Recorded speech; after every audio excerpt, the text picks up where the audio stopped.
What is up, RotoGrinders NFL Pick 6 show, week number 15. Usual suspects, as always, two of the absolute best in the business. You got Rich Hribar from Sharp Football Analysis. You got John Daigle from 4 for 4. We're all playing a little bit hurt, a little bit injured, a little bit under the weather. We all have various ailments. We're happy to be here. Happy to talk about week 15. Do want to give a shout out right at the top to our week 14 winner, the Listener League winner. That is BJS509021. I guess BJS59020 was already taken.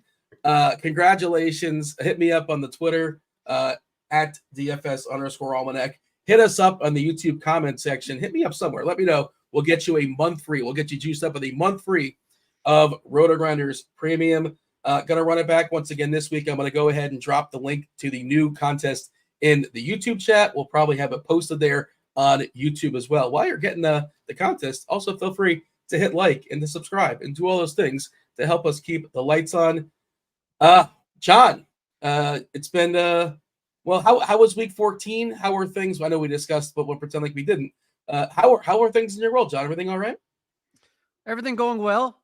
We are at the time of the year where you go out to dinner with friends and you wake up the next morning with an itchy throat and you think, oh no, it's just that time of the year. And the oh no was the worst case scenario for me. So it's been a strenuous weekend to say the least, but that usually means one that you just lay on the couch and catch up on movies. I got wiped off our movie, for instance, Silent Night, the one from 2021 with Keira Knightley, turns out. The one we'll talk about it at the end, but I knocked out that one on Saturday afternoon this week, which is much earlier than my usual schedule because I couldn't do anything. So this is my first live appearance on video actually since last Friday morning too. It's been a good one. So here we are. Too good of a birthday.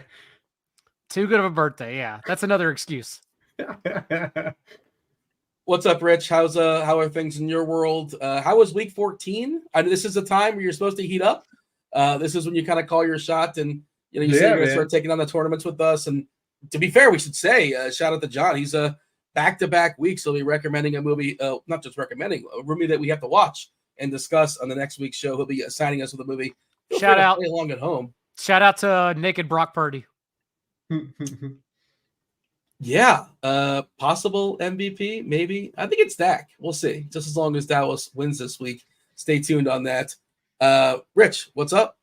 It was not nothing, man. It's been incredible. This last 6 weeks have been absolutely phenomenal. Shout out to my guy James Cook immediately getting me there. The first drive of the game, and then the Bills forgot he existed in the second half. But the damage was done. James Cook did what he needed to do early in that game. But no, it was another great week. We've got 4 full ones left. I'm at that point now where it's it started to be fun, real fun again, because you started to you win money for a few weeks and you're like, well, man, there's only 4 left. What am I going to do? So that's kind of where I'm at right now. Are we contractually obligated to mention or discuss our best ball teams and our shares and our advance rate and all that kind of stuff just because we're on a podcast talking football? Say it again, Rich. I don't check. I have no idea how they're doing. Oh my, you're a crazy person. How do you not? You have no curiosity. I have absolutely not one clue, except for I know me and Pete Overs had a team that we drafted on stream together that was doing good, and it's the only team that I know that was even in it. I haven't checked mine at all. My favorite part is that it's not that you're just not checking now, and then you're going to check championship weekend. You actually just forget championship weekend too, and you won't check till next year sometime. I mean, if I win, someone will let me know. If I won the whole thing, someone would tell me. I would that wouldn't be elusive. I'm just gonna randomly DM you, just congratulations, and I have no idea if you won or not. I'll feel like a big jerk. But I had a team in the finals last year and didn't know it, and then I went back into do teams this year. I had money. I had a bunch of money. I was like, where does money come from? It's also the start of a season-long playoffs. It's also we get kind of this sort of pseudo Thanksgiving slate. No one cares, but I made the playoffs in every single redraft league I'm in.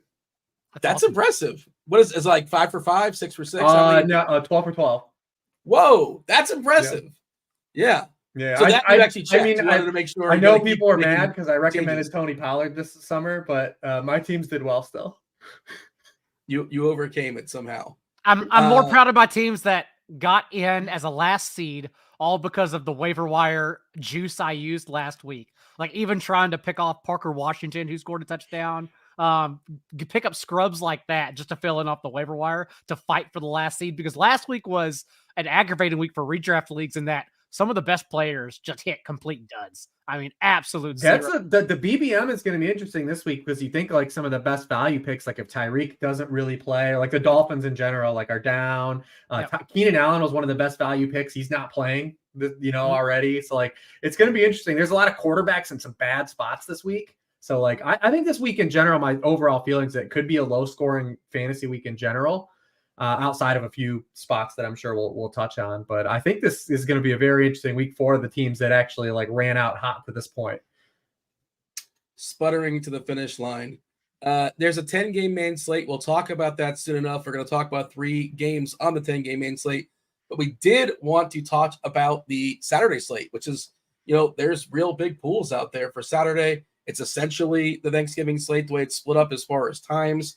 We're looking at, I was going to say the Chargers and the Raiders. That's Thursday night. You do not want to watch that game. That looks absolutely dreadful. The absence of, Keenan Allen, Herbert for the year. Just somehow got worse than Zappy versus Trubisky. Somehow that Thursday Night Football managed to one-up itself.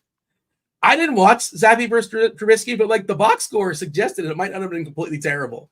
I can't say I watched the second of it, but it looked like it might have been okay, all things considered. Trubisky was pretty bad. There's circumstantially had to watch that game because I was stuck in a room, but Trubisky scored more fantasy points than Kenny Pickett scored in a game in his career.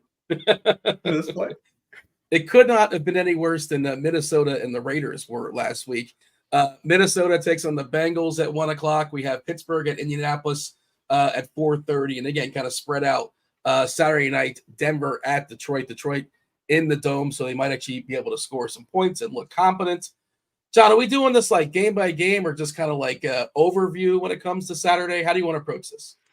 Well, if you recall, I was 6 bourbons deep by the time we started doing this on the Thanksgiving slate, so I can't quite remember how we went about it, but I know we began by yelling about quarterbacks and the overall view of the slate, and I will say I think it's kind of fun because there are a lot of open-ended questions we're going to have to answer with our money on this one, and that begins with Jake Browning and can he keep getting away with it? Because at least in a larger sample, if you want to call it a large sample in his 3 starts, now we've seen that 35% of his passing yards and 2 of his 4 passing touchdowns have come within 2 yards of the line of scrimmage.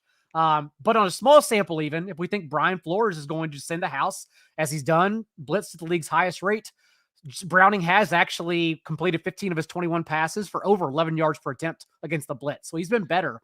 Plus, like the Vikings defense, we talk about the turnaround the Broncos have had since week 5. It's the Vikings who are actually tops in EPA per play in terms of drop back per play as well against passing offenses. So the Vikings defense has been awesome too. No quarterback has passed for over 275 yards against them since week 5, Patrick Mahomes. That's a long time ago. So I think the Vikings defense is a pretty good one here to probably respond against Jake Browning, but maybe that's where everyone gets to. Jamar Chase is banged up. He's going to play overall. I think my 2 favorite quarterbacks on the entire slate are Gardner Minshew, especially if we don't think the Steelers are going to have TJ Watt, since we've seen at least Gardner Minshew not really add the mobility, but still tack on rushing scores. And it's a bad quarterback slate. And Russell Wilson, if we think we're going to get juice in that game indoors. I'm somewhat skeptical of the over and the offensive environment, because even someone like Justin Herbert last week, I know people got to the over and thought that game would be a good environment, but even when he was in that game, 5.5 yards per attempt, they didn't score a single point in the first half either while he was slinging the ball. The Broncos defense has been amazing. So I just think there are a lot of ways to go here with this slate. The 6 quarterbacks we have to choose from: Jake Browning, Gardner Minshew at home versus the Steelers, Trubisky there in Indianapolis, Russ, as you mentioned, Goff at home, and Nick Mullins. Is that who's drawing the start here? Is it Mullins officially over Dobbs? Okay.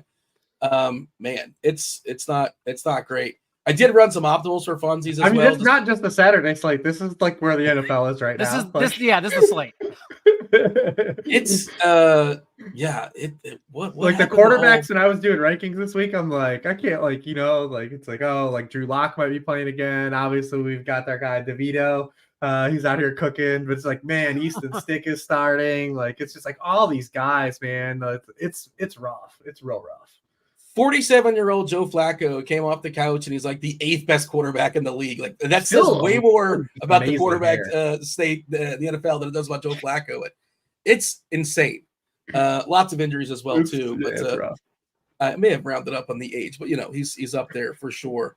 Yeah, what do you have here, Rich, as far as your favorite quarterbacks on this 3-game slate? And then we kind of can build some stacks beyond that if you want. Yeah. I think I concur with Daigle. I'm really using this week as kind of a test for the Jake Browning experiment so far. Like, I think if he gets over here, he can win me over a good bit because, having some success throwing 35% of your pass behind the line of scrimmage against the Jaguars and who they faced last week. Why did I lose it? Yeah, the Colts. Like, two very passive defenses that play some of the most zone coverage in the NFL. They don't really blitz. They haven't been good at all this entire season anyways, against this really hot Vikings team that's been good on the road too. They're 6-0 with a push on the road against the spread, but 10 of their games have gone under. They play tight. It'd be interesting if Kirk Cousins wouldn't have got hurt, like how live they would be to win the division right now because the defense came around. But yeah, and Jake Browning has 2 1-yard rushing touchdowns too, like 2 QB sneak touchdowns. Like, I'm not really stocking a lot of what he's done for fantasy yet. I think he can win me over here if they do some stuff. Because we saw with Burrow too, when Burrow was in with the Bengals, he had a couple hot spots, and then like the Bengals would lay a dud, and then so it's like I still am like not thinking like this is like foolproof. This could be a game that's really ugly, really kind of gross. Because the Vikings are really good against the run too. So yeah, I'm kind of waiting to see here. Not really going to chase Brown. He's really priced up too for his last 2 performances. Like Daigle, I think Minshew's like the wild card, right? Like he's like the X factor guy. Yeah. And then Russ is like the guy that's in like the best spot. I mean, this Lions defense has been so bad. I mean, they've allowed opponents to score on 30% of their drives over their past 7 games. It's 30th in the NFL. The Lions are turning the ball over like crazy too. Like they've turned the ball over at the 31st rate in the league the past month. So I really think what they're going to do is run the football a ton on the Broncos because everyone can run the Broncos. Even Eckler got there last week, right? Like, Eckler made it. Eckler got his 100 yards and a touchdown. I really think it's going to be a lot of David Montgomery, a lot of Jahmyr Gibbs in that game. I don't think they're going to ask Goff to do a ton against this Broncos defense because they haven't really protected the football. So, I mean, I look at that game and I see maybe like a Russ bring back with whatever Lions run back, maybe both. I don't know. See, maybe you get kind of cute like that way, but that's what I kind of feel like the same way Daigle does. Russ is the most popular quarterback currently hitting optimals for what it's worth on DK, 29%. Browning. He's also the only one that's been good. And providing a rushing floor. Like he has the most rushing equity, sadly, out of all the quarterbacks in that slate. We mentioned Minshew as a wild card. He's always a wild card. Like he's great to throw defense against. He's great to stack. He's always going to make something happen. You're not sure if it's good or bad, but things will be happening. Fantasy things, for better or for worse. But Mullins, they run a ton of plays, and they haven't been able to run the ball. Like the obviously everyone in DFS is aware because everyone's played Zach Moss the last 2 weeks. But I mean, like Zach Moss hasn't broken a tackle the last 2 weeks. So like they haven't been able to run the ball at all. So they run a ton of plays. It's gonna be a ton of pass volume probably. It just depends on if it's an ugly Steelers game or not. He's definitely not the same player he was that first month of the season when all he was doing was exploding for long runs and deserved all the touches. And maybe that backfires here because it's still an every touch back in a 3-game slate. So it can always come back to haunt you. But Minshew also provides leverage off of it because you do have this sweet spot with Michael Pittman, who's basically become Keenan Allen over the last month and a half of the season. Now he has double-digit targets in 5 of his last 6 games. He has 8 catches in 6 straight games. Probably my favorite expensive receiver on this slate, honestly. Not only that, but I know Josh Downs, the target juice has kind of fallen off as Zach Moss has earned a couple more. Alec Pierce has gotten in the mix lately too, but it's still from the slot where the Steelers are getting penetrated the most, 3rd most yards per catch allowed to opposing slot receivers. So I can even see a double stack here opportunity with Minshew, Pittman, and Downs. Yeah, Pittman's going to be pretty heavily owned. You're going to have the salary for him. He's the one that hit the most optimals. I think he actually hit my threshold He's in 77%. Yeah, I said no more than 77%, and he actually hit 77%. I wanted to jump back running back here, John, and Rich kind of hinted at it. Well, Moss is going to be super popular again. We know about the volume. Of course, he hasn't got their scoreboard, but like the opportunity's been outrageous. They raised the price, but still looks pretty good. And the second most popular guy is Joe Mixon, who we on this show, this is not a Joe Mixon show. We tend to not like playing him. I like the angle Rich was talking about as far as playing Gibbs and Montgomery. Like, it's 3-game slate. You can only hide so much. They're not going to be as owned as those guys, as far as I can tell. Is that where you're at as well? Do we just go back? I say, like, assuming you played Moss like me, a donkey. But eventually, all these touches have to turn into something here for Zach Moss, I think. How are you handling the running back position as a whole? Yeah, if I play Minshew, I can make the argument. I could see people playing Moss with him. I don't think I'll get there because I am, like Rich said, most interested in Montgomery Gibbs combos. I think I prefer Montgomery if we expect the game to actually be a competitive one, or the Lions to hold the lead, since you can still run on the Broncos. And yeah, around that, though, it's not really a slate outside of Ty Chandler. And I wonder how many people get there. Probably quite a few. So the Bengals are still allowing, the only defense allowing over 16% of the runs against them to gain 10 plus yards. And not the last 2 weeks, man. Well, that's true. And one of those games was against Zach Moss. Oddly enough. And Ty Chandler has struggled too when he's been given this opportunity. But at least we know whenever Alexander Mattison left the field in the second half, Chandler wasn't every down back ahead of Kone and Wangwu, even ran a route on 60% of drop back. So he was out there to handle every touch. But he's the only value running back, honestly. Outside of that, you got to get up to Moss, Montgomery, Mixon, like you said. But Mixon, even in back-to-back games, he's handled a season-low share in backfield touches, because now we have Chase Brown, who is not getting enough usage, in my opinion, to be considered. Well, in a 3-game slate, you can definitely play him. In a regular slate, you couldn't play him. But he is averaging 8 yards per touch. That's certainly helped out by his 54-yard screen last week. But even so, they're giving him purposeful touches, and it's 10 touches per game the past 2 weeks too. Whereas it's Mixon who has out-touched him 10-1 inside the 10-yard line. So Mixon's getting all the touch equity where it matters most, but it's still really coming off of touchdowns only. So again, in a 3-game slate, it's hard to make the arguments against it, but I think it's pretty easy to poke holes in Mixon once again. But he's burned me by saying that 2 weeks in a row now. So I just want to know, we're currently projecting Madison in. I guess we'll see. We're recording this on a Wednesday night. Sure. As far as clarity on that, but certainly if Madison's a no-go, Chandler will become much more interesting. Rich, I want your thoughts as far as running backs, and I just want to throw this out there as far as Javonte Williams. And I thought he was supposed to be explosive. Now, is it injury recovery? Is he more explosive than I think he is? Injury line. He did have a nice run at the end of that game last week, but yeah, I mean, it's been rough. It's been rough for them running the football off explosives. Really, Russ is the only guy kind of getting there.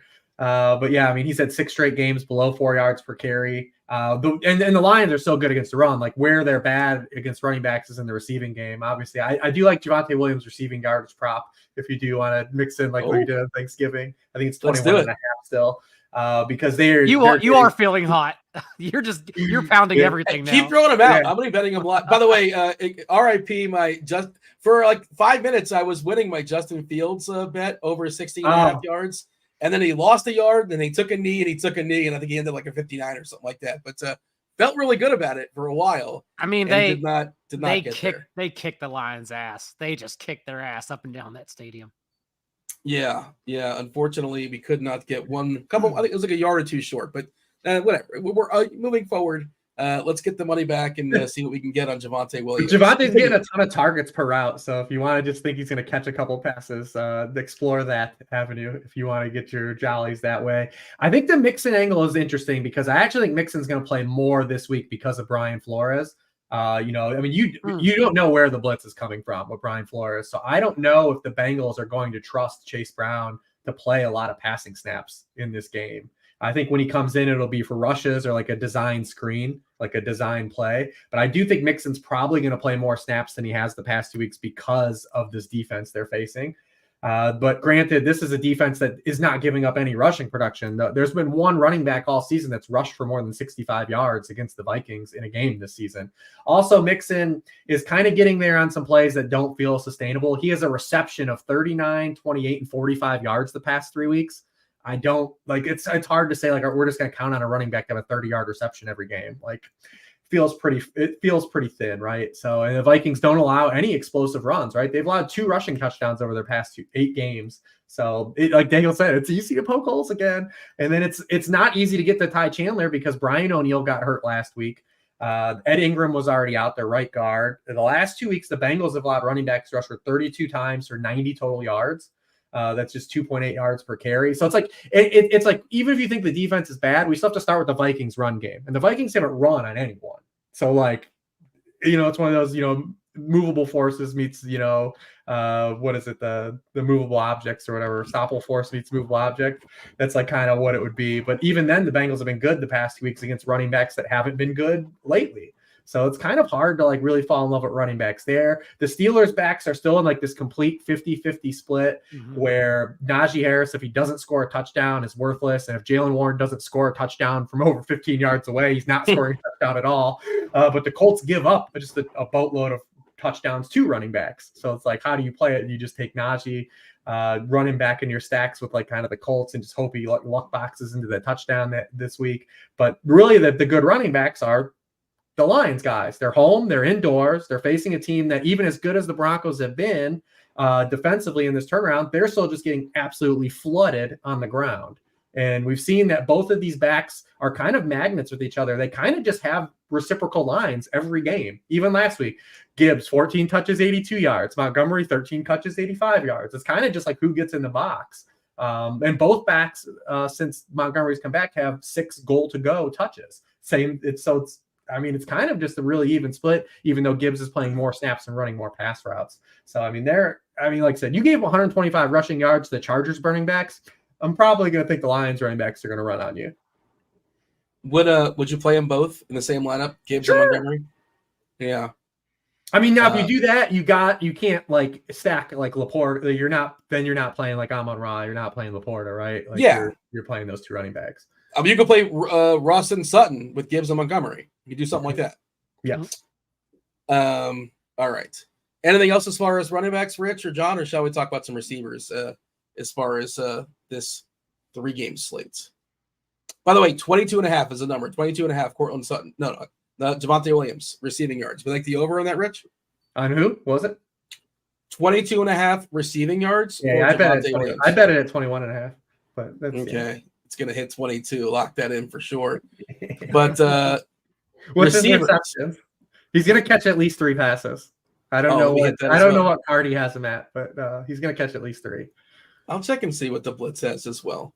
But who wants to open up receivers for me? I know we were talking. Daigle was talking some Pittman before. I will say too, for this slate in general, unlike the Thanksgiving slate, you can kind of do whatever you want with the where pricing is. Like, it is not restrictive. This slate is not restrictive. You probably are going to actually want to leave. Like, the winners of the big money are probably going to have money left over on this slate for sure. It seems like a good game theory thought. As long as you don't think you need like 2 of the top 3 receivers, it's a little tougher if you need that, because I think a lot of people will, like, people wanted to play Justin Jefferson last week, and maybe Jefferson gets there last week if he's not injured, but it's just a totally different environment, honestly, from Josh Dobbs to Nick Mullins.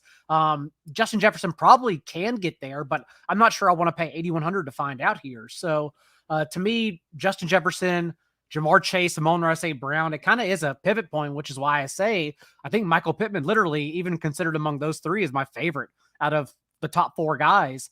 And then I go from there if I want to play Cortland Sutton, Sam Laporta, the list goes on, 3 running backs perhaps, then maybe I do skimp out on the top range of wide receivers. But overall, we saw Jamar Chase kind of come back to earth, and he did suffer an injury last week. But we have seen Jake Browning also lock onto him in the past. We talked about how before that game, Jamar Chase was still touting a 27.5% target share, and then just kind of came back to earth last week as Jake Browning was just dumping the ball off quickly. So of course, Jamar Chase can get there in this spot, but if we think the Vikings defense is that tough and is the one to slow the Bengals offense down, then it's a spot where I genuinely just don't mind skipping Chase in this slate either. All right. By the way, you asked, Rich, I got the answer for you for Williams. Targets, 4.9 targets projected for Cardi, 3.9 receptions, and the reception prop is 3.5 over plus 115. So you're getting positive juice on the over of 3.5. But you got to get 4, obviously.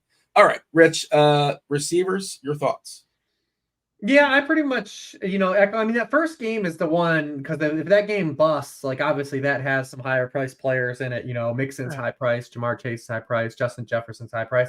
Probably the most alluring piece to me is TJ Hawkinson. Obviously Justin Jefferson wasn't in when Nick Mullins came in, but I mean, he just immediately got peppered with targets right when Nick Mullins came in with functional quarterback play. And like, the Bengals have just been a team we literally every week have circled at this point when they're facing tight ends, right?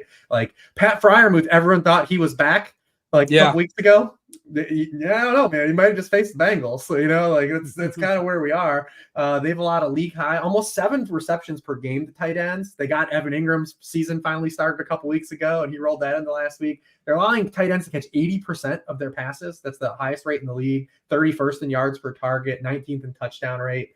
Hawkinson to me looks like probably the most alluring piece in that game. This also has potential to be a double tight end slate. I know we hate saying that, but like him and Laporta's got a great matchup too. Greg Dulcich might play, so we don't know if it's gonna be like a Troutman Dulcich thing. The Colts, like, good luck like figuring out like their tight end like situation every week. A different guy leads the team in routes and targets every week, and none of them are really good without a touchdown. And then the Bengals have Tanner Hudson, who's been good on a per route basis, but once again, the dude ran 10 routes again last week. Like, how can you play a guy that ran 10 pass routes? Like, he has to score a touchdown, and even with a touchdown, like, you're not really getting there. So Hawkinson probably stands out the most to me in the early game. Do you want to know what the optimizer says? I know you're a big fan of the optimizer in this show on a Wednesday night for tight ends. Hawkinson, Freiermuth. Hawkinson third, Freiermuth second, Kylan Granson first. We're saving salary here with Kylan Granson and his projection of, I think it's like 6 points or so. Yeah. 6 points. Okay. It's not a good projection, but like he's cheap. And you're just betting on nobody smashing. Will Mallory led the unit in targets last week. He's getting 4%. Will Mallory. I don't know who Will Mallory is. Like, no clue. They play all those guys. Mo Ali Cox got the touchdown last week on a 4th down play call designed to him. Like, what kind of stones to call that play on 4th and goal? We're running the Mo Ali Cox jump ball. Andrew Ogletree still is like running a few routes. John, you got anything for tight ends here? Any tight end takes? Yeah, Rich pretty much called it already too. Laporta, Hawkinson both stand out. I think Freiermuth is interesting as well, given that, again, if we're targeting players against the Colts, tight ends been one. They've allowed the 9th most fantasy points per game to opposing tight ends. And then it does present an interesting late swap opportunity if we do get Dulcich news. I don't know if he's going to play. It's something I hope we would get by Saturday morning. But remember, the last time he returned, he came back from that hamstring injury, I believe it was. And then he was targeted twice on only 11 snaps. They were basically using him as like an every down player because Sean Payton has tried the Nate Atkins experience. He's tried to get a receiving tight end there this entire time, and he just can't find anyone. So he's instead jamming Adam Troutman targets inside the 5-yard line to make it work. But if we get Dulcich as a late swap, that's pretty good opportunity, honestly. Chris Manhertz, he's the blocker, right? I feel like I recognize blocker. That name, but okay. Discount right. Josh Oliver. He is 2.5K. His projection is basically non-existent. Let's do this. Your favorite stack. Obviously reserve the right to change your name. To change it, we're talking about Wednesday night for a Saturday slate, but on a Wednesday night, Rich, give me your favorite stack on this Saturday slate. Feel free to give runbacks. Want to give runbacks? Yeah, I would say Sutton and Jahmyr Gibbs. The two. Listen, okay. Sutton's gonna make a catch with his helmet at some point. Like, I don't know. Like, he's running out of like crazy shit to do. Like, he keeps one-upping himself every week. He's gonna, I don't know what he's gonna do, catch the ball with his legs pretty soon. Like, I don't know, man. He better the catch Lions it. the Lions are getting crushed by wide receivers, right? Like this would be the time. I'm gonna call it. Sutton has his first 100-yard game on Saturday. The Lions are just trying to let the Packers win the division, and they're like, we don't know yet. That's right, dude. If Cousins wouldn't have got hurt, man. Yeah. Like, is this that'll be the first of his career or the first of the season for Sutton? This year he doesn't have a 100-yard game yet. Okay. Yeah, because, dude, they don't throw. They don't throw any passes. What do you got, John? What do you have as far as your favorite stack on the 3-gamer? Yeah, Russ Sutton with Lions double running back, no pun intended, and Minshew doubles with Freiermuth. I think is my kind of ways to play it. Maybe even sit on Freiermuth, get some late news, swap to Greg Dulcich or Adam Troutman with Russ across from the Lions players. There are multiple ways to play it. What do you have projected Jared Goff right now ownership? I figured everyone would just want to play him. Everyone likes to get a little bit lazy and use the Jared Goff indoor narrative, although the indoor narrative has been swapped for like 2 months in a row now. I just figured people would want to play Jared Goff. So we don't currently have ownership projections, but I can just tell you optimizer-wise, which there's a correlation to it, sure. But he's the 5th most popular quarterback, which is a nice way of saying the 2nd least popular quarterback at 9%, just ahead of Mitch Trubisky. Yeah, I was hoping he'd be higher. Also has the Minshew gene. He could be the dude you need. Yeah, I have played with Trubisky lineups, and they are terrifying. But I have played with them two quarterbacks. That's the Spider-Man meme matchup. Yeah. Trubisky and Minshew. He did have a rushing touchdown on Thursday night. He can scoot. I mean, he's to run, man. Trubisky with Johnson or Pickens or both? Is there naked Trubisky? The biscuit. We've seen George Pickens he's been the same guy. Whether he's had Deontay Johnson on the field, as long as Deontay Johnson is playing, George Pickens is that guy. Matt Canada's presence does not matter. They just don't use him creatively at all. All right, let's move on and talk about the 10-game main slate. 10-gamer. A lot of low totals, as has been the theme this season. Boy, are they. I think 6 of them are below 40. We got Atlanta, Carolina at 34.5. Kansas City is in a game that has a total of 37, which, I can't remember the last time that's happened, where the Kansas City Chiefs have been in a game total. Also, week 14, another tough scenes for weather enthusiasts. Tough scenes. The worst scenes. Real tough scenes. Listen, when Zach Wilson scores 30.5, I don't want to hear anyone talking about the rain. Certainly not on Wednesday. We're not talking about that. And people only remember the one time where it got really, really goofy. But for the most part, it's not that big a deal, especially rain. Wind will really screw some things up. By the way, speaking of low totals for teams, the Dolphins are in a game that has a 39.5 total or a 39 total. Facing the Jets. Well, Dean, they're calling you up. Are you playing right guard this week for the Dolphins? Their entire starting offensive line is out. Yeah. Wait, their entire offensive line is out? They're from their week 1 offensive line. All 5 starters plus one of the backups are gonna miss. We haven't gotten official word that Taron Armstead and Robin Hunt aren't gonna play. They didn't play last week, but Connor Williams now out for the year. Isaiah Wynn's out for the year. And it was evident last week. I mean, Tua was pressured he was pressured on almost 50% of his dropbacks, by far the highest rate of the season on Monday night. And if you're going to come into the whole backup offensive line against the Jets. Oh man, that's bad news. Connor Williams missed that Eagles game too. And dude, Jalen Carter ate him alive in that one. That's how the Dolphins struggled so much. The first game we're going to focus on here, Tampa's in Green Bay, 41.5 is a total. Packers are 3.5-point favorites. John, feel free to pick where you want to pick. This was, I guess there was kind of 2 obvious games I want to say that we'll talk about, which we'll talk about in a second. And this is the one that, if there's one off the board, it's probably this game. Mm-hmm. Is that fair to say? Amongst the 3 games we've selected? I think so. I'd be curious to know where everyone else is getting. Maybe we'll talk about it. Well, okay, probably 49ers Cardinals, but I don't know if I'm interested in any. Well, there's the 2 one sides, right? Everyone's playing Rams, dude, and everyone's playing 49ers, dude. Right. Yeah. And we're gonna talk about at least one of them because maybe the Commanders can still push back in that game. And of course, 49ers should enter our pools every single week. But yeah, Packers Bucks could get interesting because it's kind of the same spot we've been targeting all year long. It's the Bucks defense. Even last week, we talked about like my pool of quarterbacks literally was Josh Allen, Brock Purdy, and Desmond Ridder, only on DraftKings because Drake London and Kyle Pitts kind of became fringe cash options. Everyone played Drake London. And I just thought, okay, if I can play Desmond Ridder and then get up to Mike Evans, I have both my game stack and then I could have salary to allocate elsewhere. Nobody played London on Fanduel, which was amazing. Well, no one played Mike Evans on DraftKings, which was not amazing, except me. Because then I sat here with my little 1.8 points on DraftKings all week long, thinking I'm smart at 5%. And boy, that got nowhere. But in this spot, I think Jordan Love will have no problems attacking the Bucs defense. Even last week, like we said, Desmond Ridder, 375 passing yards, also tacked on a rushing touchdown, but over 8 yards per attempt as well. Jordan Love struggled on Monday night against the Giants, but we saw what he accomplished in the 5 games prior to that against a soft schedule, the Chiefs game included, where he ranked 8th in yards per attempt from a clean pocket. And now it's a Bucs defense that they not only were already 26th in pressure rate the last month since they lost players, but they could yet again be missing Vita Vea, Devin White. So it just seems like another great spot to have confidence in the Packers passing attack, whether we get Christian Watson or not, because you know who to stack them with too.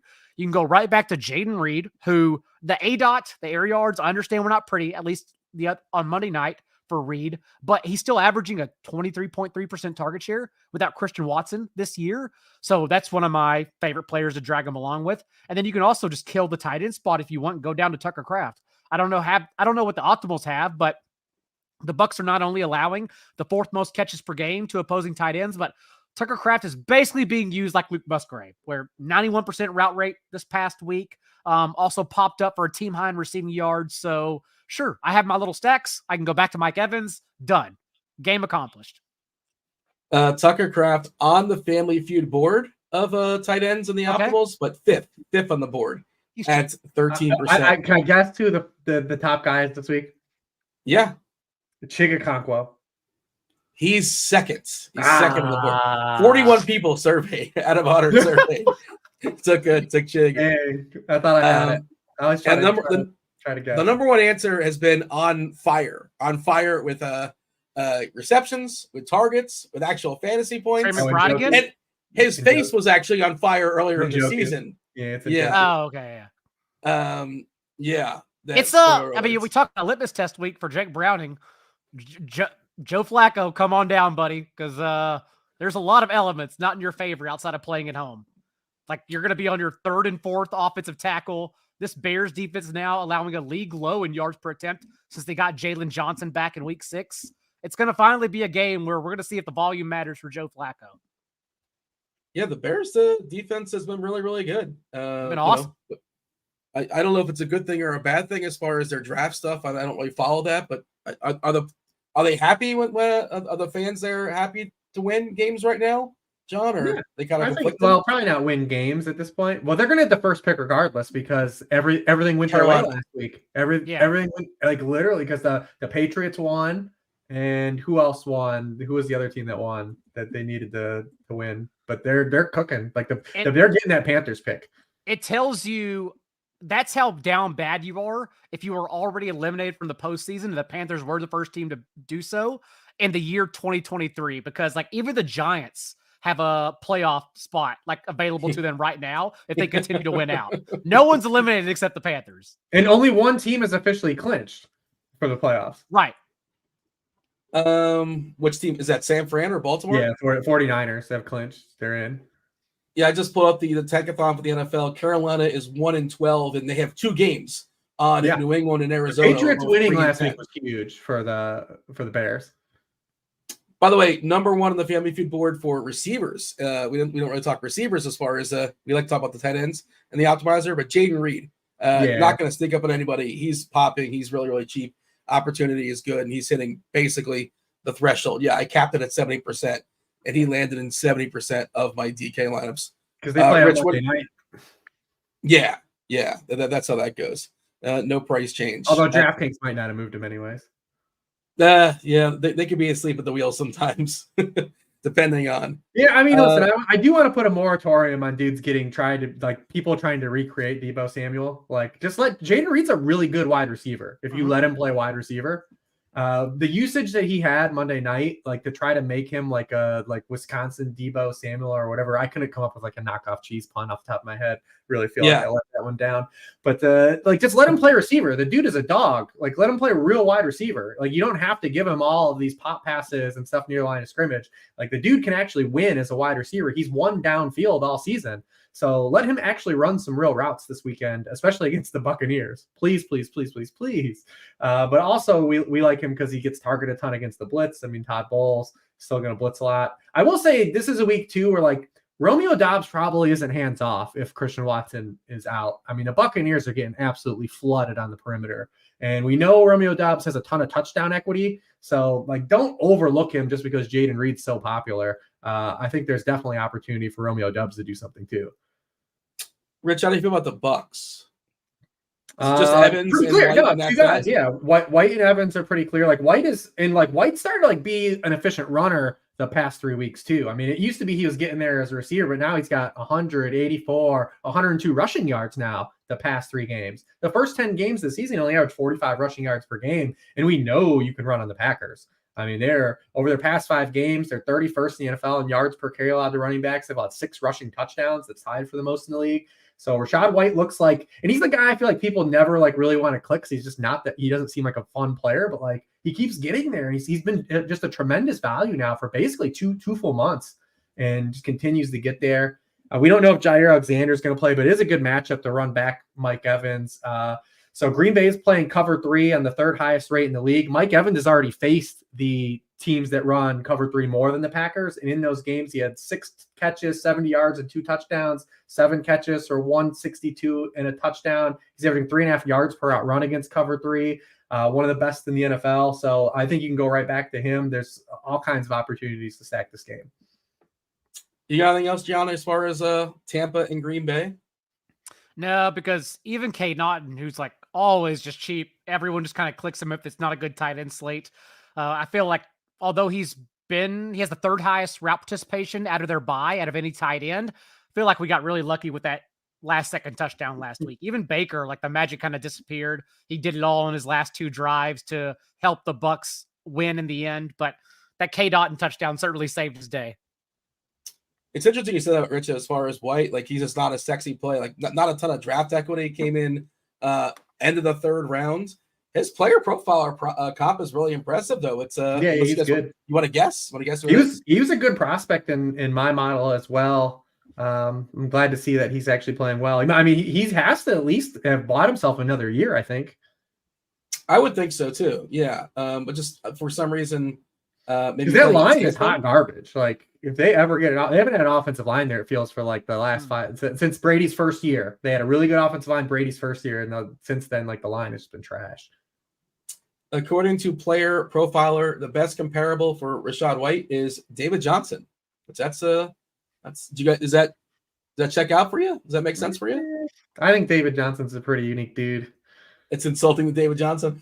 Well, I mean, he's just one of the other guys too. Like, he was a wide receiver. Like, he just had an unorthodox running style. He wasn't even that great of like an overall like runner. Like he just had like it, dude. He's a great athlete, great receiver. Man, the prime David Johnson was on a heater there for a couple of years. He burned bright. Yeah, definitely. Yeah. He was a threat to go for 100 yards on the ground, 100 yards in the air. He was part of Team jamming in, man. That era where we had Le'Veon, David Johnson, Gurley, like Christopher, like we were just, you had to get 2 Antonio of those guys Brown, if you can get Antonio Brown. Yeah. You had to have 2 of those guys every week, though, because they were all 10K and they were giving like 30 points a game. Yes. You got to be old, like 6-7 years ago, whatever it was. I don't know how many years ago now it was, but that was. I mean, Gurley that sure. One year, wasn't Gurley like 12K at one point on Fanduel? Like, I swear. Probably. Dude, he was like Russell Westbrook that year. Like, you were like, dude, the dude's gonna have 2 touchdowns. He's gonna have 150 total yards. Like, what do you do? How do you combat this? Like, and they were like, we're just gonna make him 12K and see who plays him, and we still played him. And then Russ was, yeah. And then the next year he was splitting touches in the playoffs with CJ Anderson. I hate to see it. Life comes at you fast. Life comes at you really fast. Speaking of Todd Gurley, we got the Rams. The Rams at home versus the Commanders. 50.5 is the total.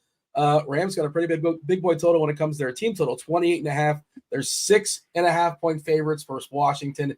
Just a completely horrendous defense there. They're also in a dome, which is nice this time of year.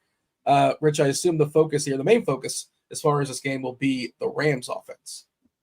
Yeah, I mean it's tried and true, right? Like why break? We only got 4 weeks left of the Commanders playing football. Why not just keep playing guys against them? Do we have a new name coming, or is it still up in the air? Is that what the reference was? I thought they're renaming the team. Is that what you're saying? You're talking about 4 more. Yeah, I guess that it's also applicable. But I mean, for us to keep playing guys against Washington, this is an interesting spot because obviously Stafford's been on this heater. The last 3 games, he was due touchdown regression. It's finally caught up. I mean, he's thrown 3 or more touchdowns now, 3 games in a row. He's facing a Washington team that's allowing a league high touchdown rate to opposing quarterbacks. They've allowed multiple passing touchdowns in 10 games this season. And again, until this stops being true, I will keep bringing up the stat that every quarterback Washington has faced since the season opener has scored more points that week than they were averaging coming into that game. So, keep playing those guys. I do think Kyren Williams becomes an interesting, like, kind of leverage pivot play because the one thing is when you look at the Rams, and they've done this a few times and they've been up kind of both Cardinals games, even though Stafford did get there in that Cardinals game, is they are running the hell out of the football when they're ahead.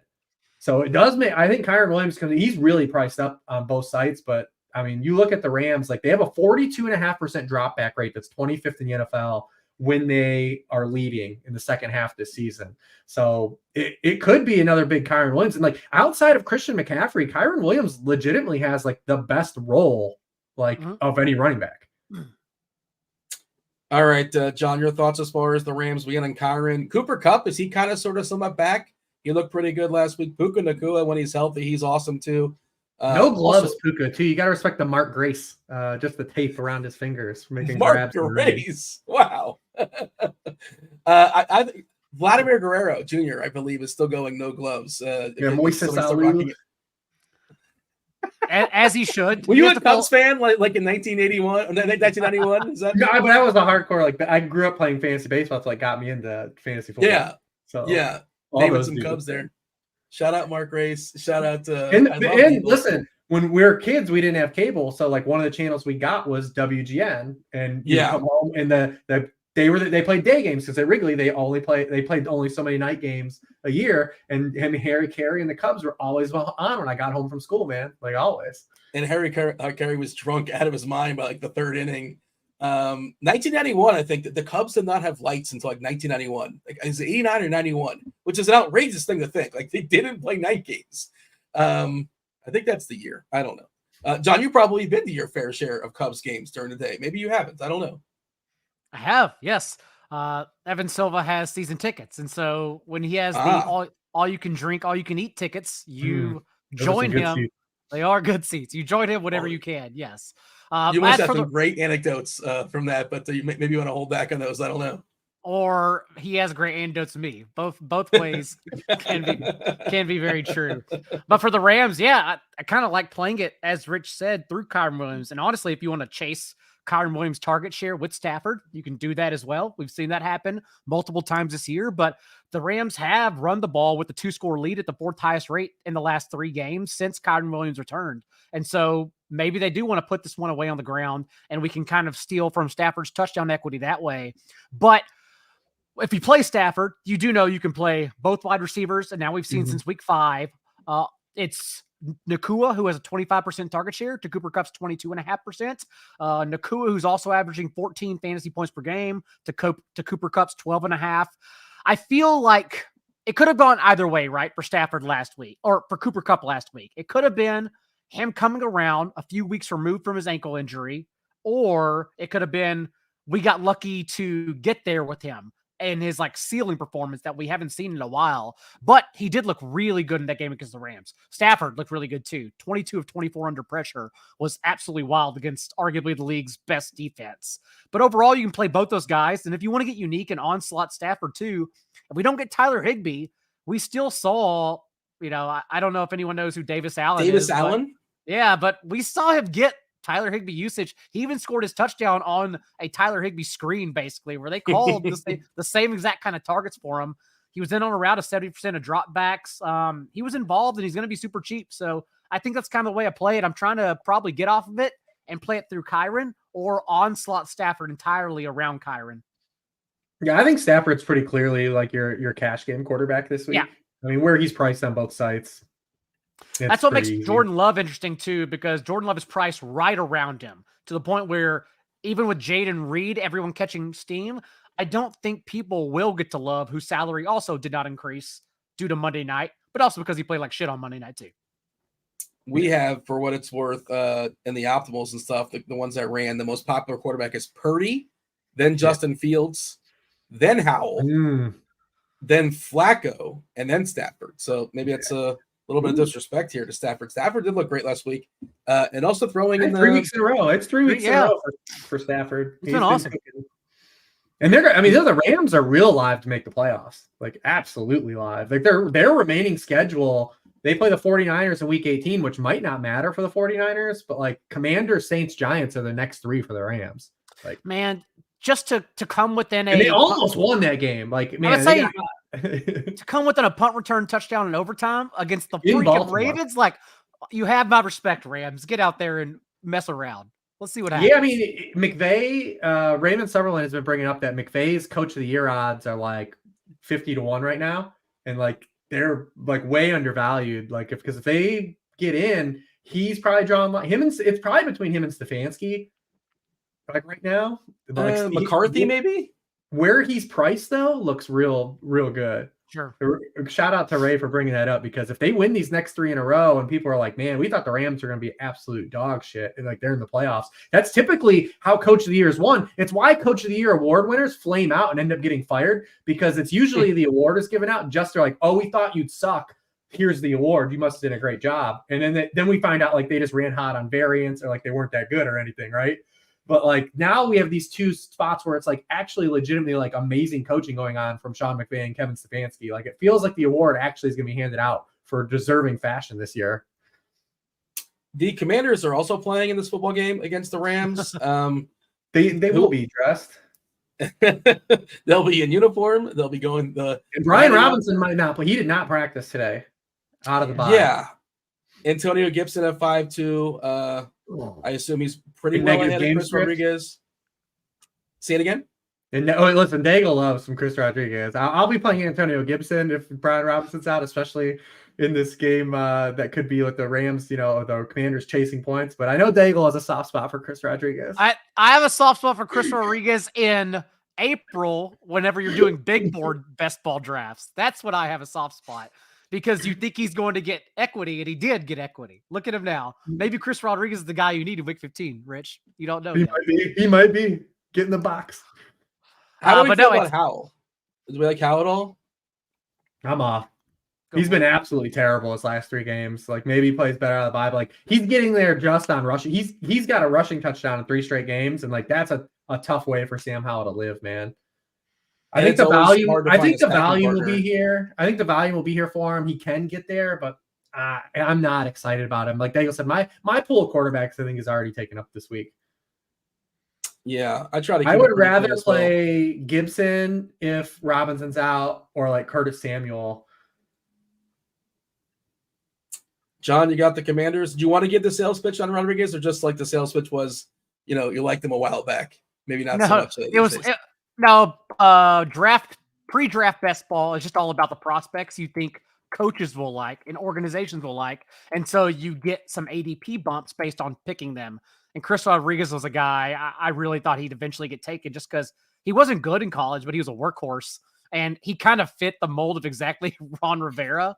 Like Ron Rivera loves these guys who are workhorses, but not athletes at all. That's who Chris Rodriguez is. And the good thing, though, is last game we saw when Brian Robinson was injured before the bye, Chris Rodriguez was strictly a early down running back. 7 carries, but no targets. That's all Antonio Gibson. So it's pretty easy to paint the picture of Stafford onslaughts or Kyren Williams and then running it back with Antonio Gibson, which is good because it's a slate where we don't really have running back values right now either. And then for Curtis Samuel, it's just simple. It's the same thing we talked about prior to whenever we had the Dolphins Commanders game, that the Commanders don't want to play 3 wide sets. They don't have a choice now because their defense is so bad. And now we've seen because of that in back-to-back games against the Cowboys and Dolphins, Curtis Samuel had a 27% target share and a 22.7% target share. 17 targets in that time. Like, they have no choice. And so if they're just going to bring him on the field and dump the ball off to him because Howell's getting rid of the ball quickly to try, at least and avoid sacks, Samuel's really the only wide receiver getting here. That's what's so frustrating about Howell's dropbacks is that it's a lot of volume, but as Rich said, the last 3 games, it's not helping him, actually. And then it's not actually helping the receivers either, except Curtis Samuel. Just taking a quick peek at our live chat here. Those that join us on a Wednesday night, do appreciate that. I'm just like, see Dave Kingman and Chase Utley. And I'm like, oh yeah, people are still making references to like baseball players. And I assume those guys did not wear gloves. Chase Utley did not wear gloves either. Obviously, a big bit on Always Sunny too at Chase Utley. I've never seen the bit. I guess that makes sense from Philadelphia, but I guess I got to check it out. Yeah. I haven't seen every Always Sunny. Mac wants to have a catch at Chase Utley. Pretty good stuff. By the way, we don't talk a lot of slate dynamics, but it is kind of interesting. But Stafford, I know I saw Richie Smalls, like Stafford only had 24 points, but like he's the 11th highest priced quarterback on Fanduel. He's the 10th highest priced quarterback on Draftkings. He was the QB5 still. And like the construct of 2023 football, like 24 points is a lot for quarterbacks now. That's why it's pretty cheap. That's how we constantly. That's the thing is he's so cheap, right? Like, like getting 24 points out of a 6K quarterback and a 7-2 quarterback is a big deal. I do think, like I said, Kyron, it does become an interesting leverage point, though. That's how we constantly poke holes in the expensive quarterbacks now because cheap quarterbacks are still taking this thing down, or mid-price quarterbacks like a Brock Purdy. It's kind of been the meta for the last month. Yeah. I was going to ask, like, what are the big price quarterbacks that we are afraid of maybe not having? That's been the story of DFS the last month, right? Like, and I even think that Cowboys game has a chance to not really pop the way people think too. And if Dak or Allen don't get there, well, that's Mahomes hasn't been getting there all year. Like, so, and that you brought up the game total for that. I think it's a bad spot for Fields. We don't know if Stroud's playing. So like, it's another week where we're talking about like the Brownings of the world, right? Like if you get these guys, that you're winning that way. So like the guys like Stafford, Jordan Love stand out. Like obviously Purdy's in that like kind of tweener zone. I mean, shit, man, you can make kind of the case for Will Levis. But yeah, that's what's been the meta roster construction has been to get one of these quarterbacks that are going to get you around 20 points for 5 to 6K or 7K on FanDuel. And then you're getting your 10-5 Christian McCaffrey. You're getting your big wide receiver in the lineup. And that's what's winning these tournaments. The interesting thing as far as this slate, one of the interesting things, 7 games early, 3 games late. The 3 late games are all the biggest totals, right? 47.5 San Fran, Arizona, 50.5 Washington and the Rams. And, the one we're going to talk about now, the Cowboys and the Bills, probably, at least going in, we're expecting this to be the most watchable, if nothing else. Some interesting fantasy pieces as well. Bills still in that must-win mode at home. The Mafia is going to be in town. We got 1.5 points as far as their favorites. They're favored by 1.5 over Dallas. John, you want to start here? Allen, Dak. These are the quarterbacks that could theoretically like put up the big number that maybe you're going to miss out on if you're going cheap. But otherwise, there's not a lot of bullets. It feels like you have to dodge. We run down the quarterbacks on this slate, but who is your preference? Which side do you prefer to start on offensively? I, like Rich, have question mark for both sides. I saw the 51-point total. I saw the Bills favored by 2.5 points when it opened. And I thought, I don't know about that. Doesn't seem like a good spot for either team, honestly. A lot of question marks in this game. I'll start with the Bills side because last week I had a lot of confidence in Josh Allen's ceiling. And he didn't get there because they slowed things down in the second half. I still have no idea why. I have lots of questions for Sean McDermott outside of 9/11, but that's for another day. And when we want to spend up for a quarterback, we just need to make sure that we get the ceiling we're spending up for. And I don't know if it's a spot because the Cowboys are one of only 2 defenses to use man coverage on over 40% of their defensive snaps. And Allen is 20th in both completion rate and yards per attempt against man this year. Logically, because they don't have the receivers to separate when one-on-one. And that includes Gabe Davis, who not only got a dud from last week, but who for his career, we've constantly on this show cited, he's been much better at earning targets against zone coverage. So I feel like I would go back to James Cook, since we've now seen in the 3 games under Joe Brady, 27 running back targets for that backfield. It's what got us there in the first quarter, in the first half last week, with complete confidence. And then maybe if Dalton Cade's out, which it looks like we're not headed that way because he was limited on Wednesday with that shoulder injury, I could also see playing Dawson Knox for cheap. But overall, about Stephon Diggs, Gabe Davis, everyone else involved, I don't think I want to get there in this game, quite honestly, against this Cowboys defense. So I just have question marks all around about this environment.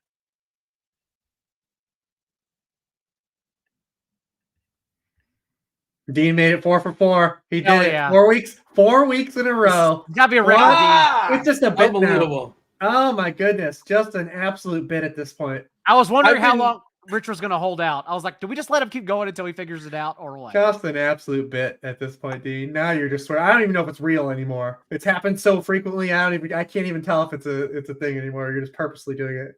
I've hit the cough button many times throughout this show. Like I said, I'm playing hurt. All of us are playing hurt for our various ailments. I was saying that your son, he cracked the Da Vinci Code on Cade Otton. He figured out exactly when Cade Otton's going to score based upon what he did in the previous week. I wonder if he has any thoughts on Gabe Davis, who last week. I don't know, man. He might be listening. He said he was going to watch. If he's in the chat, he can maybe post something if he thinks it's a Gabe Davis week or not. So, let me just tell you, I don't want to, lead him. Let him figure it out. I don't want to try to, crack the magician's code. But week 9, Gabe Davis, 0 yards. Week 11, 0 yards. And then last week, 0 yards. But like every other week, he's doing things. He had that big week versus Philadelphia. He at least caught some passes versus Denver. He had a big day versus Tampa Bay in the middle of all that. So maybe it's like odds evens. Maybe it's a Gabe Davis week. I don't know. Again, I'm just curious if he has a thought on that. But the ultimate, best ball, boom, bust guy, Gabe Davis, proud of UCF. But thoughts on Davis and the Bills offense in general, Rich? What do you got? Yeah, I mean, listen, you can always play Josh Allen. Like, he's got the rushing equity. He still kind of got there last week, but I mean, it was a pretty gross game. I mean, he had a season low 54.8% completion rate. He's also completed 60%, fewer than 60% of his passes now in 3 of his past 4 games. He was pressured on 48% of his dropbacks against the Chiefs. That was the highest rate this season. And listen, the Cowboys are right up there in pressure rate. They're 7th in the NFL, or 3rd in the NFL in pressure rate. They just pressured Jalen Hurts on 40% of his dropbacks. And that's been kind of Josh Allen's MO this year. He hasn't been that good when pressured this year. It's kind of been where he's been all year. So, is it like an eruption spot? Does he need a rushing touchdown to get there? Does he have like a 300-yard passing day in him? I don't really think so. So, that's what opens up this slate, right? When we're talking about, does Stafford only get 20 fantasy points? Well, if Stafford only gets 20 fantasy points and Josh Allen and Dak Prescott don't get there, that's a pretty big thing on the slate. And Stephon Diggs is averaging his lowest yards per route run against man coverage since he's joined the Buffalo Bills. He hasn't had a 100-yard game in any of his past 7 games. He's faced a really tough schedule, but it doesn't get better here. Just two wide receivers have had 100 yards against the Cowboys this season. They have a couple solid games back-to-back now to DK Metcalf and A.J. Brown. So maybe there's an opportunity there. Obviously, you're never just going to say Diggs can't get over. But for his price, he has not been worth his price for quite some time. And definitely when you look at Gabe Davis's, spot against man coverage, he has just 1 of his 6 touchdowns this season against man coverage. Target on just 15.6% of his routes. So hard to justify objectively saying it's a Gabe Davis week. Also with Dawson Knox coming back, when Daigle said if Kincaid's out, then they won't be able to run 12 personnel. But with Dawson Knox coming back, they went right back to playing all that 12 personnel. Khalil Shakir only ran a route on 2/3 of the dropbacks. And we got to find out what the hell's going on with this James Cook thing. This dude was their entire offense in the first half. Mm-hmm. He looked absolutely unreal. He's gone over 100 yards in 4 straight games, and the dude didn't play in the second half. The past 4 games, he has 53% of the backfield touches, 55%, 55%, 57% the past 4 games. Sorry.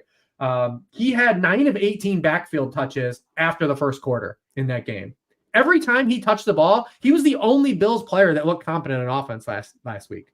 And they're in here just the ghost of Ty Johnson and Latavius Murray are out here like just eating up snaps, dude. Like it is an absolute joke that the fact that these guys are playing as much as they are. And I know they haven't trusted James Cook in pass protection. Let him run routes. Who gives a shit? He's the only guy doing stuff for your offense right now. Like they have to get him more touches. So I mean, yeah, the Bills. Do you think he was hurt, or you think that was the plan? No, because I just gave you a 4-game sample. Like it's regular. He's only getting 55% of backfield touches, literally every game for a month, and he's still getting 100 yards from scrimmage in these games. Find a way to get this kid the football more because your offense doesn't have the weapons right now. I mean, if you're only going to run Dalton Kincaid out 4 yards for a 4-yard ADOT every target, like how are you generating plays? Where are the big plays the Bills are generating? They've all been from James Cook. I keep talking about how Diggs is just like crazy overpriced. Like he doesn't, you look at his price and it's like, not to be the game log guy, but looking at the game log, it's like he has 60K points or less in 3 of his last 4 games. How could he be 8-4? It is crazy that they were quick to adjust Cooper Kupp, but they didn't touch. They just won't touch Stephon Diggs at any point. I imagine it's because of rostership, right? Like because last week Josh Allen was stacked. So when you click Josh Allen's name, who's the first guy you click afterwards for the majority of the game? Not well, there's salary concerns. It's hard to you want to click. Josh Allen, like someone's typically like, well, I guess I'm picking Stephon Diggs now. Where we were talking about, get James Cook in with the stacks with Allen, and his 1 touchdown pass actually went to him. Let's talk about Dak and Dallas. One. Who won? Dude had 80 yards in the first quarter. I had alt bet 50 receiving yards that he got there in like 16 minutes. It's like, oh, this is sweet. What I hammered all of his props, dude. Yeah. Like we were all over it. Do we like him again this week, or it's too who knows, because we can't trust. Because the matchup's not as good, and we don't know because the thing is, if he's only going to get 55% of the backfield touches against the Cowboys, that's a big difference. Than getting 55% of the backfield touches against the Chiefs or getting 55% of the backfield touches against the Broncos, right? Like it matters getting 55% of the touches against the Cowboys defense. John, talking about Dallas and their offense this week, who we keening on? It's a tough one as well because they've been at home for 3 games in a row now, basically getting rest because they've just been destroying their opponents, the Eagles included. Like the Eagles didn't score an offensive touchdown last week. They just kicked their ass up and down the field the entire game. And now you're traveling on the road across country in the snow, like against Buffalo and all teams. I don't know. I could see this one being slowed down as well, honestly. Not only that, but although like we've been talking about, Rich said last week that Bills have fought past their injuries and have fixed their defense. That's been true. But now we're just kind of at a hump again where maybe Micah Hyde doesn't play on this game. Maybe down to the 3rd starting safety. We don't know about their cornerback situation as well, as they have a couple cornerbacks, Teron Johnson included, who may be out for this one. So they're once again battling more injuries. Dak would be the way to go here, if only for his salary relief across from Josh Allen. But to me, it's either like at his price, I'm comfortable chasing Tony Pollard, even in a tough spot, if only because, again, he's cheap and he's kind of getting the Bijan Robinson treatment now, where we're seeing 19, 23, and 23 touches the past 3 games, at least 4 targets and 4 straight 2 since he had that dud against the Giants, I think it was. So I'd probably be going Tony Pollard for his usage, but again, I'm worried about both sides of the ball here for these offenses. Rich, do you like the under 50 and a half? That's what it sounds like. That's what I'm hearing. You're trusting the defenses here? It's just hard. It's just scary. Like you have to have a lot of courage to bet 51 in a Josh Allen, Dak Prescott game. But in terms of playing it for DFS, I think I like being underweight in this game compared to the field. I like Dallas first half team total. Probably if you're on something. I think Dallas is still going to score points. They've scored points at everybody. I think they'll find a way to score points. This offense has been just absolutely just scorching. Now that Mike McCarthy's kind of figured it out. This is what I thought their offense was going to look like in the summer. Like I was like, this is how this team is meant to build, like the opening month of the season, and like maybe just all the defensive touchdowns and the weird game scripts kind of threw everything off early in the season. But like this is what I thought they were going to look like outside of, Tony Pollard not being as less electric than he is right now.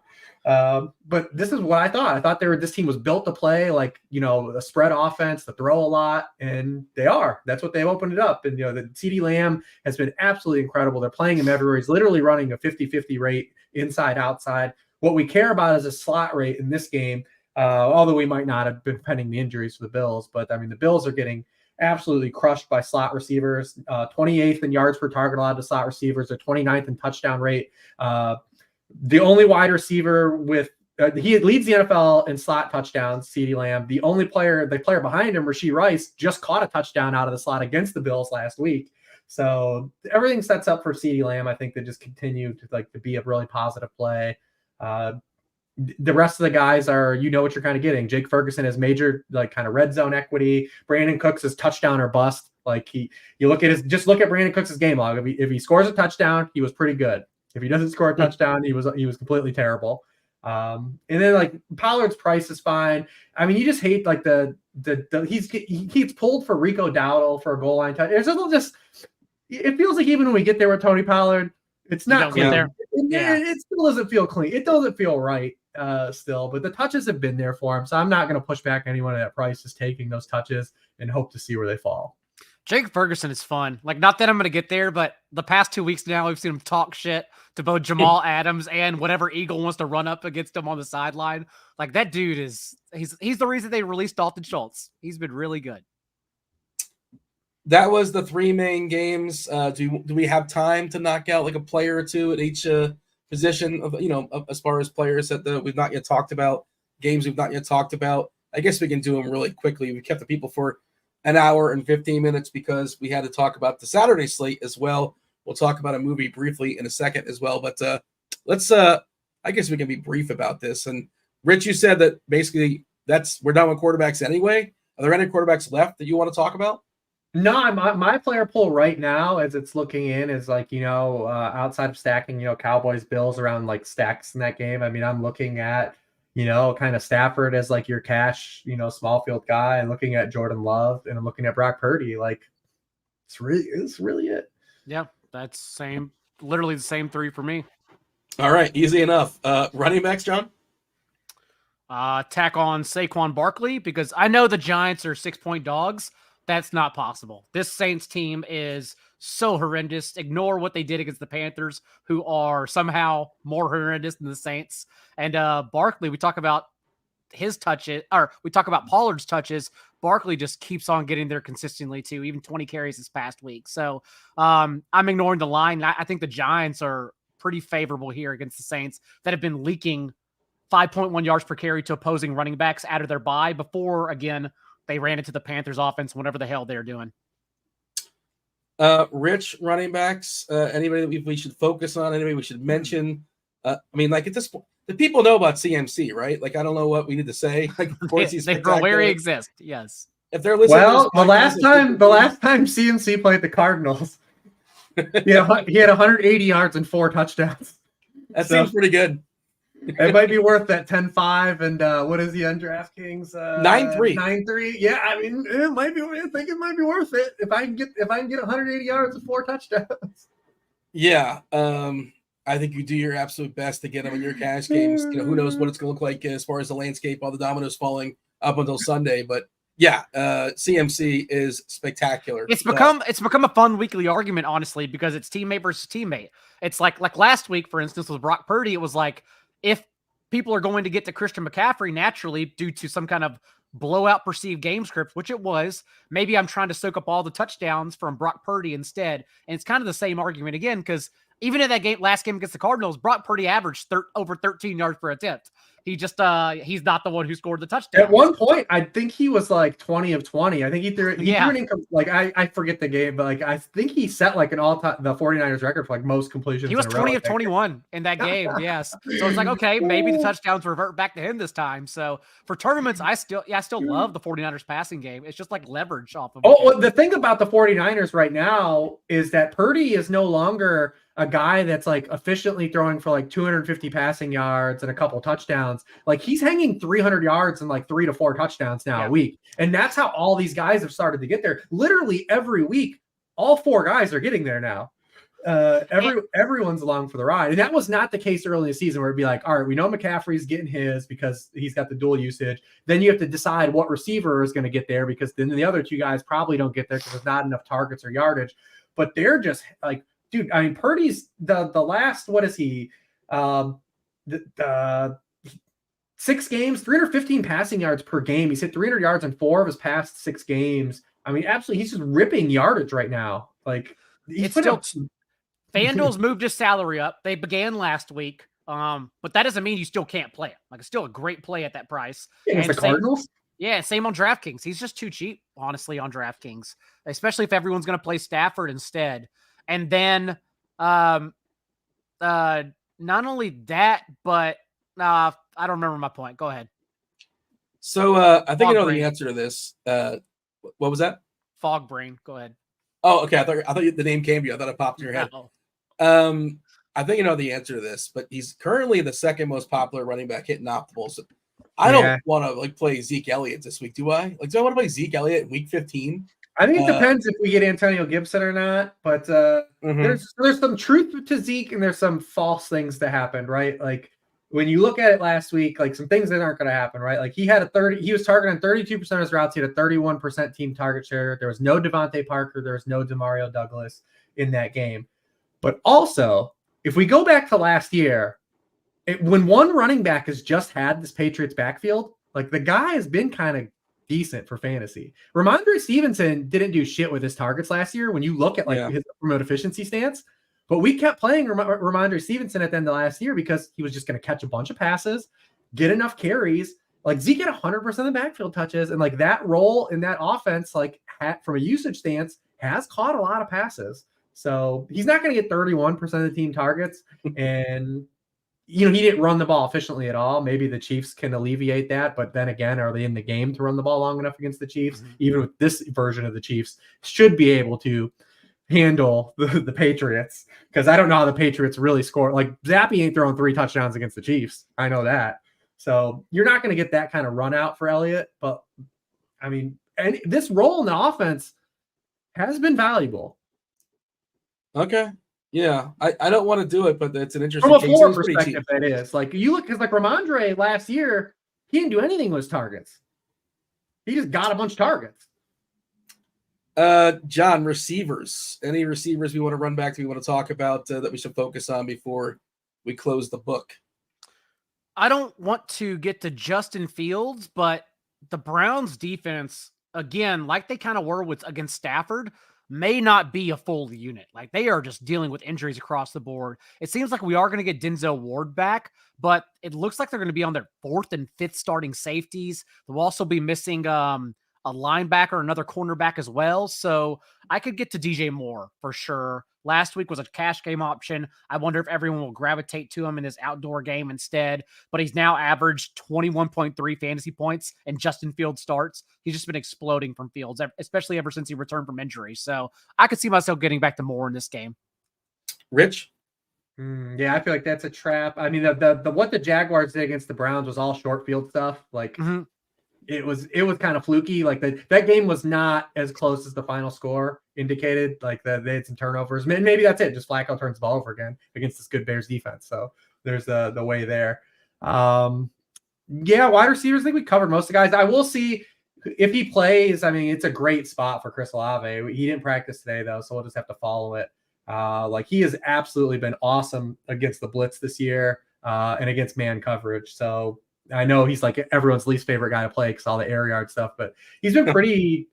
He's had a really solid floor. Like for the last month, he's been kind of getting there. He's a touchdown or 100 yards in 4 straight games. Only AJ Brown and DJ Moore have more yards, receiving yards against the blitz than he does this year. So indoors, like I'll be going to him if I can. And we named most of the other guys. I will say Brandon Ayuk is my favorite 49er wide receiver since we kind of did it. We glossed over that. Is Rashid Rice, they're still meeting that bone, right? I saw he got an elevation when it comes to routes run. He's on the field a ton more. He's clearly the best. He had a big bump last week. Yeah. And that's not going away, right? That can't go away. Like I wouldn't think so. 10 targets, 9 targets, 10 targets last 3 weeks. 6-1 on DK, 6-5 on Fanduel, but it's still 6-5 is a seems good pretty price on FanDuel. Yeah. He's got cheapie. significant touchdown equity, and you really on FanDuel, because FanDuel is unlike DraftKings. It's like who you're playing at your wide receiver 3 kind of matters there a lot more than it does on DraftKings. And no one played Drake London, which was incredible last week because I had 100% Drake London there. So hopefully we run it back. But 6-5 is a really good price on FanDuel. Give me this favorite cheap receiver. The ones that I'm seeing hitting optimals. Wandale Robinson, Jonathan Mingo, Demarcus Robinson. Who did you say? Well, we said Jaden Reed. Oh, yeah, besides Reed. I'm talking dirt cheap, dirt cheap, like the 4K stuff. Oh, like Mingo DraftKings was terrible last week. Yeah. Demarcus Robinson, the third receiver for the Rams. Is he playable? Oh, baby. Yeah, I mean, Wandale? Tutu's in concussion protocol. He didn't practice today. What a time to be alive. Gosh, maybe you could play DeMarcus with Kupp and Nakua. I will say if you are going to chase Wandale, this is kind of a really good spot for him. He talked openly about that was the best he felt like in practice that week, coming off the ACL. He felt like he was explosive coming in that game. But 50% of the wide receiver catches that the Saints have allowed this season have been from slot receivers, the second highest rate in the NFL. So if you were going to chase Wandale, this would be kind of a week to run him back. So you got him ahead of Hyatt for that reason. Yes. The Saints have been pretty good against boundary receivers, and we saw that again with Mingo, even though he should have had a touchdown. Bryce left that one on the field. But they've been pretty good on the outside, kind of the slots where you want to attack them. So yeah, I mean, it's not exciting, right? Like that's probably like a 6 for 79 game. That's what you're hoping for. Yeah. Yeah. And you're thrilled if you fall in the box, but yeah, it's not so much what that person gets you. It's what like the players that they help you get as far as the salary relief. Okay. Tight ends, any tight ends that we want to acknowledge? I know we just kind of usually just go to whatever the optimizer says. We kind of teased it before. The optimizer is telling us on a Wednesday night that at least 50% of the lineups are getting David Njoku. Okongwu is in 41%. I figured Okonkwo at 2.9, and he'd be the dude that was. Yeah, his price didn't change at all either, right? At that money. But he's not very good, so. No, he's skilled, right? You kind of know exactly what you're going to get with them. But at 2.9, if you get 4 catches for 45 yards, you'll be thrilled. Totally. Well, especially on this slate. This slate is really bad with tight ends. Ferguson, by the way, hitting 28%. I know you mentioned Ferguson before, John, and then McBride, 14%. Old friend Trey McBride. We haven't played him. At least I didn't play him last week. Well, I guess they were on bye last week, right? But 6-6 on FanDuel, 5-2 on DK. So steadily climbing as far as his price. But anything to add here, John, when it comes to tight ends? Anybody that's standing out, or it's tight end and who cares? Yeah, well, I already mentioned Tucker Kraft with Jordan Love. If you get there, we lost Hunter Henry since we think we're gonna get Demario Douglas back this week. Yeah, nothing much. I think just what you said pretty much covers it. Rich, you got anything? I mean, Darren Waller is 5.5 on FanDuel. If we get him, yeah. Why would they bring him back? I know it sounds like a dumb question, but because they're in a playoff hunt. And Dayball's in like the opposite scenario, right? Like Dayball's not in the tank mode. Like he's out here trying to get wins, man. Like that's, 538 used to have this thing that would say like their percent chance of making the playoffs. Where I'm trying to find that. Is that? Well, listen, my son is back in. My son has been out on the Giants. He was on the Team Caleb all year, and now they beat the Patriots and they kicked that field against the Panthers. He's running my office. He's like, I'm back, baby. Like we're back. Hell yeah! You gotta get him a Tommy DeVito jersey for Christmas. Dude, you didn't make him a Cleveland fan? DeVito's fun. He didn't. He's not a Cleveland fan. No, dude. I'm not a fan. I'm not a Browns fan, so I didn't push that on him. So, okay, yeah. I told the story. When he started liking football, his favorite player was Victor Cruz, and that's right. He's stuck with it. Yeah, he's a big Victor Cruz fan, and is stuck with them. Is DeVito gonna be a backup in the NFL for the next couple of years now? Like, has he bought himself that? Like, good for him. Sure. Third string or second? I mean, whatever it is. Like, if he sticks around. But he's gonna be able to buy a house. I know that. Yeah. Who plays Tommy DeVito in like the Invincible story they make in a couple of years? Who's acting as so and so as Tommy DeVito? Yeah, I don't know. We got like a young Mark Wahlberg. I don't know who that is, but I'm curious who plays. Yeah, Chalamet. We get Chalamet to play. Just He wait doesn't because feel very football-y. next week if he goes Neither does DeVito, to be honest. No. If DeVito goes into Philadelphia next week and knocks off the Eagles, my God, he's going to be a hero in New York. He's gotten more juice out of this than I would have expected, and good for him. And he's fun. Yeah, it's fun if nothing else. I mean, it's not my team, but and it's just great. It's a great little story. Okay, that is the end of the week. We're done with football. We'll talk briefly about the movie that we watched, and then John is going to assign us a movie as well. Yeah. Producer Steve was not with us last week, so he did not watch the movie. Producer Rob, I believe, he either watched the movie or he didn't watch the movie. Either way, he's ill, so he's not going to be able to discuss it. The show was down bad this week. It was rough. The show Rich was unavailable to watch the weekend, movie. Yeah, just two of us watched. Yeah, you know what? I usually I can get to them on Wednesdays if I miss, like if I don't get to it on the weekend on a Saturday, but I had something happen at the end of last week. My wife had people in from out of town on Saturday, and then there was no buys this week, so I didn't get done until later in the afternoon. So I was down real bad, man. That is So I can just call John. I'm gonna watch it. I'm gonna make it a point to watch it, though. I'm gonna make it a point to watch it. Do you want us spoil it or don't spoil it? Yeah. Should we not spoil it then? We shouldn't spoil it then. Do we spoil or do we not spoil? We can mix it. How about this? Since Rob watched it, we double dip and we do a double movie review next week. Okay, that works. And just end the show now. Yeah. I still got. We got to pick a movie. Yeah, that's a good call. We all want to get back. I want to get back to sleep because I still want to. I want to hold up my end of the arrangement as well.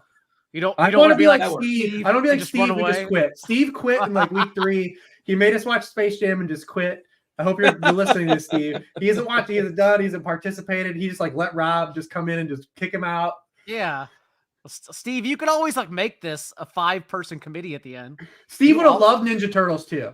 Also, yes. Steve, I was on the record. Steve, you would have loved Ninja Turtles. By the way, the chat is joining us and having some fun as far as casting the movie for us. Chris Pratt as DeVito. Paul Giamatti as the agent is spectacular. I love that. his agent represents a bunch of dudes. I saw someone talking about, because that's the first time I guess he's gotten camera notoriety or whatever. But he's been an action, he's a real agent that's been around, and he looks like a Martin Scorsese actor. Yeah, he looked like a comic book character, It's perfect. It's perfect. Yeah. A caricature almost. If you wrote that, it's this is not, you're being too fictitious. Let's try to be creative. It's straight from Sopranos, man. Yes, yeah. What's his name? James Gandolfini's kid played in the Sopranos prequel. Maybe he's available. I don't know. But hey, we're gonna put our movie conversation on hold outside of selecting a movie for us to watch, and it'll be a double feature next week. John, you said you have you won the contest. You said you have 3 movies for us to choose from and discuss. What do you got? So everyone, you now have another week to watch 2021 Silent Night with Keira Knightley. Just write that down. And then when we come back, you will also hear about, and you should watch over the next week, either first choice. Because if last week's theme was holiday, but trying to get it right, since Fat Man left us all wanting more. Still not sure we got it right, but we'll talk about that next week. Let's keep on streaming in December. So I just looked up what's the best things that have started streaming this month, maybe to catch 3 titles that all of us haven't seen just yet. And so the first option would be Merry Little Batman, which Rich may have already seen. I'm not sure, but it's the animated Batman for the holidays that just released on Amazon Prime, I believe, a couple weeks ago. I think it's more directed towards young adults and teenagers, but it is supposed to be a fun, comical holiday Batman. You're not going to believe this, John, but I've not seen Merry Little Batman. Yeah, I figured you have. How about Rich? Have you seen Merry Little Batman? I have not. Okay, so that's one. The next one is The Sacrifice Game. And all I know about this, Dean, is that it says, did you like The Holdovers? Would you like The Holdovers if it was a horror? And that's Oh. that's the description of the sacrifice game. So there's that. And we all have talked about the holdovers. And then third would be Wes Anderson's Asteroid City, which just released on Amazon Prime last night, actually. I saw it on Peacock like a month ago or so. Yeah. Don't get me started on Wes Anderson. Like, he is the definition of mid for me. I don't see it. I don't get it. Don't I get know you people started stand out for the Wes gates hot. Anderson. Because What's that? literally, I said, don't get you started, but you literally came out the gates hot because the only reason it's on Amazon Prime right now is the same people, because obviously everyone either loves or hates Wes Anderson. There's no one in the between. The people that love Wes Anderson, that's the entire reason it came back, because it was on Peacock, I believe, in August, and then it got taken down and everyone went into an uproar. And then that's why they stuck it on another streaming service instead. I'll tell you, the cast was incredible though for Cast Asteroid is City. incredible. I'm not sure. Yeah, it's just a spectacular cast. Scarlett Johansson, Tom Hanks, Jeffrey Wright, Tilda Swinton, Bryan Cranston, Jason Schwartzman, Ed Norton, Adrian Brody, Liev Schreiber. It's stacked. Steve Carell's in it. Matt Dillon, just for fun. Willem Dafoe, Margot Robbie. I mean, everyone. Insane. Everybody wants to work for this guy. I don't get. Do you have a favorite Wes Anderson movie that you can assign to me one of these times? Because I think I'm going to watch the Life Aquatic. I got to give that one another chance. I was going to say that's my favorite, actually. I do. Okay. I love Fantastic Mr. Fox. George Clooney? Is that George Clooney? Yes, Yeah. I love that movie. Okay. Maybe I have to give it another chance. But like in my limited experience with him, I found him to be. I do like Life Aquatic too. And Rushmore, right? I got to watch that one again too. I know people love Rushmore, and I remember seeing it many years ago, but it hasn't stuck with me. I will say I do find Tenenbaums over. Maybe I need to revisit that, because I used to find Tenenbaums overrated. So maybe I haven't seen it in a long time. I agree. I thought it was really bad when I first watched it, but I've heard it ages really well. That's why I said maybe I was just thinking I haven't seen it probably in over a decade. I didn't dislike it. I just didn't think it was as amazing as other people. But I do like Fantastic Mr. Fox, Life Aquatic, Rushmore would be my three. You most recently saw Asteroid City, Dean? No, I have not seen Asteroid City. What if I changed it to Life Aquatic, and then you could pick from those three? I'd rather watch Life Aquatic again than Asteroid City. I haven't even seen Asteroid City. So it's Life Aquatic, the Batman thing, or the one that's a spinoff of the Paul Giamatti movie. Not a spinoff, but it's like inspired by. Yes, those are the unofficial 3 titles of the movies. I didn't write them all down. It was off the dome. Very Little Batman, The Sacrifice Game, or Life Aquatic. What is The Sacrifice Game? You got my curiosity with that. That sounds like something that Dean's saying. Okay, real quick, let me sidebar you, Dean, about Sean Stellato, Tommy DeVito's agent. Yeah. He was a former. He played several years in the Arena Football League. Okay. He was the agent for Alfred Morris. Remember Alfred Morris? Running back for Washington. In Cowboys. Yeah, Sean Drone. Chris Manhertz, who you brought up earlier on the show. Yeah, I call it Ty Smith, the guy for the Seahawks. Yeah, pretty interesting here. Good for him, man. And living his best life. Yeah. So I'm good with whatever you want to go with, Rich. I'm open to whatever movie. I am along for the ride here, wherever. I mean, I definitely could watch any of those. I like Life Aquatic a lot. I have not seen it in a while, but I remember thoroughly enjoying it. I'm happy to give it a shot. I will retract my rant on Wes Anderson. I'm a sucker for when Dafoe does comedy. Like, we don't get a lot of Dafoe comedy, and like when Dafoe gets to actually do comedy stuff, it's fun. Let's do it then. Let's do Life Aquatic. Life Aquatic it is. If you guys are playing at home, watch Life Aquatic, and also watch, and we're going to do a double feature. We'll talk about myself and John. We watched Silent Night. Now, this is not the Silent Night that's current in theaters. It's the Silent Night. It's on AMC Plus. If you have AMC Plus, or you got to splurge. And I was going to do the 7-day free trial of AMC Plus, but there's no way I'm going to remember to cancel that. And you got to set it on your phone. You're like 3 years, I'll be like, what is this AMC Plus I've been paying for the last 3 years? And what are you trying to catch up on? Whatever spinoff of Walking Dead they're on, the 17th one? Yeah. Oh man, don't get me on a Walking the Dead rant, but I'm finally out of that universe. I'm out. I'm out. They've let enough money out of me. How far did you get? Well, I watched the entire original series, and like it was good for like 7 years, but then it fell off the rails. It kind of corrected itself, but they also it was point of no return, 88 miles per hour. It can only be so good because they ruin things, I guess you can say. But I don't want to get on the Walking Dead rant. Did you watch Walking Dead or no? Yeah. Oh yeah. I always wanted to get to the prison, which I know is very early compared to where they're at now. But the prison from the graphic novels were always my favorite scene and segment. And so we got to the prison, we got out from the warden, and then I think I gave it 1 or 2 more seasons after that, but it was very clear it was going to be like the late episodes of The Office where it was just going to be a money grab from that point forward, and the story's just going to keep on going on. It's like, okay, I can't do this. I can't follow this show.